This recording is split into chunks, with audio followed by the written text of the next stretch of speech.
High guys, welcome back to my new channel QTube official blog. তো দেখো আমি সকাল সকাল চলে এসেছি ঠাকুর ঘরে পূজা দিতে। আজকে ছিল সোমবার, তো সেই কারণে একটু ফুল তুলে সাজিয়েছি আমার ছোট্ট সিংহাসনটা। আমার পুজো দেওয়া কমপ্লিট হয়ে গেছে।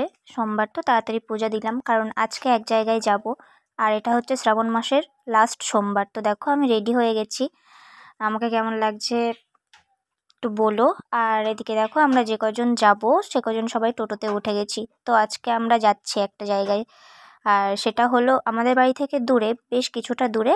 জায়গাটার নাম হলো মোকামবেড়ে। সেখানে যেমন তারকেশ্বরেও জল ঢালতে যায়, আর তারকেশ্বরের পরে হচ্ছে এই মন্দিরটা। তো দেখো আমরা খেয়াও পেরিয়ে ভ্যান থেকে নেমে আর হাঁটছি। আর এখানে রাস্তাটা এতটা গাড়ি আছে, মানে গাড়িটা আরোটাও যেত, কিন্তু এতটা লাইন আর এত ভিড় যে গাড়ি আর যেতে পারেনি। লাস্ট অব্দি আমরা প্রায় 20 মিনিটের রাস্তা হেঁটে হেঁটেই যেতে হলো আমাদেরকে। তো বেশ ভালো হাঁটাও হলো। তো এইদিকে দেখো আমরা চলেও এসেছি, কিন্তু ভিড়টা দেখো, জাস্ট এত ভিড়, মানে মন্দিরের পুকুরের ওই পার থেকেই ভিড়। আর এটা হলো আমাদের মন্দির। তো মন্দিরের সামনে তো প্যান্ডেল হয়েছে খুব বড়, আর ভিড়টা দেখো 2-3 রকমের ভিড়। আর এটা হচ্ছে পুকুর, এই পুকুরে স্নান করলে নাকি খুব ভালো হয়, অনেক রোগ থেকে মুক্তি পাওয়া যায়। তো সবাই এখানে এসে স্নান করে আসলেও সবাই ডুব মেরে স্নান করে। আর মন্দিরটার সামনে দেখো কতটা ভিড়, এদিকে নন্দী ভৃঙ্গিকে জল দিচ্ছে। আর এত পরিমাণ ভিড় আছে আজকে, মানে ধারণা করা যাবে না। লাস্ট সোমবার তো প্রচণ্ড পরিমাণে ভিড়। আমরা তো ধাক্কা খেতে খেতে কাকিমার আমি ছিলাম, দুজনে দিয়েছিলাম। আর যারা ছিল, দেখেছো আমার ভাইয়ের বাচ্চাটা ছিল, ওরা না দিতে পারেনি, ওরা ষাঁড়ের মাথায় জল দিয়ে এসছে। এটা দেখো, এটা তখন দুপুর 2টোর সময়ের কথা।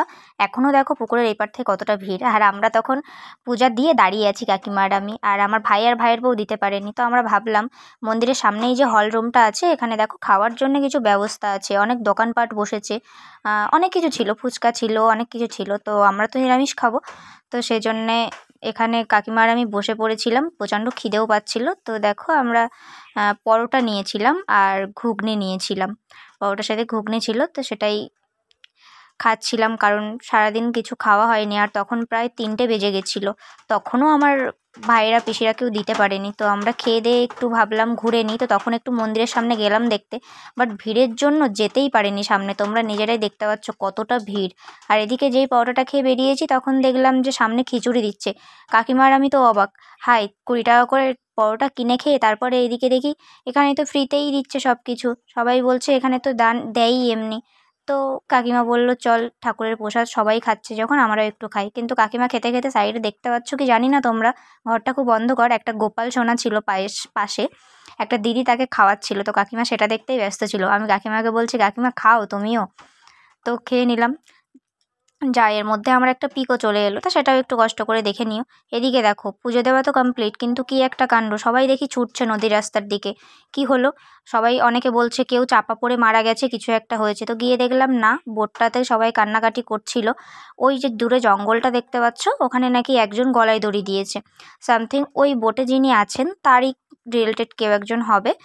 তো কি আর করা যাবে, যাই হোক আমাদের পুজো দেওয়া কমপ্লিট, আমাদের তো বাড়িতে ফিরতেই হবে, সেজন্য আমরা বাড়ির দিকেই রওনা দিচ্ছিলাম।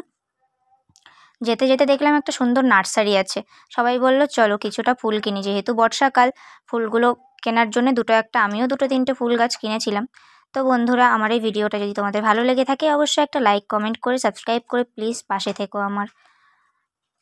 ততক্ষণের জন্য তোমরা সবাই ভালো থেকো, আর ভিডিওটা ভালো লাগলে ভালোবেসে একটা লাইক করো। টাটা।